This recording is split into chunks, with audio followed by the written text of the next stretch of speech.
Good morning সবাইকে। Hello everyone, তোমাদের সবাইকে আরও একটি নতুন ব্লগে স্বাগত জানাই।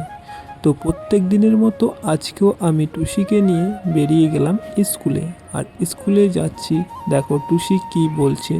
সব সময় শুধু স্কুলে যাওয়ার সময় কথা বলে। তো আজকে আমরা সবার 13ই আগস্ট বলেছে স্কুলে মানে র্যালি করবে, সেই জন্য আমরা একটু সকাল সকাল চলে গেছি।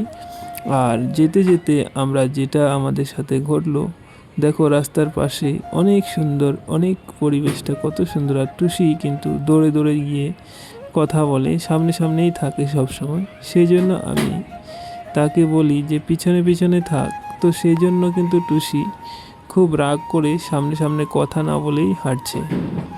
তো দেখতে পাচ্ছ আমাদের বাড়ির পাশে কিন্তু মনসা পূজা শুরু হয়ে গেছে। প্যান্ডেলের বাঁশগুলো কিন্তু রেখেছে। আর দুদিন পরেই কিন্তু আমাদের বাড়ির পাশে খুব একটা ধামাকা পুজো হবে। আর সেখানে মাইকের শব্দে কিন্তু বাড়িতে থাকা যাবে না। আর তোমরা দেখতে পাচ্ছ আমার ভিডিওতে কিন্তু পাশে কিন্তু অনেক পাটকাঠির গাদা, পাটকাঠি কিন্তু সবাই এনে এখানে রাখে। আর পাশে পাশে কিন্তু সবাই শুকাত দেয়। তো আমরাও কিন্তু অনেকগুলো পাটকাঠি নিয়ে বাড়িতে এসেছি।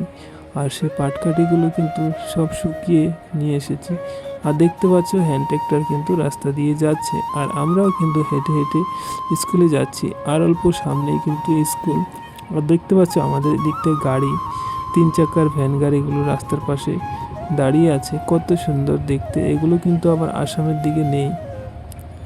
তো হ্যালো বন্ধুরা, তো দেখা হচ্ছে অন্য কোনো ভিডিওতে। টাটা, বাই বাই, ভালো থেকো, সুস্থ থেকো।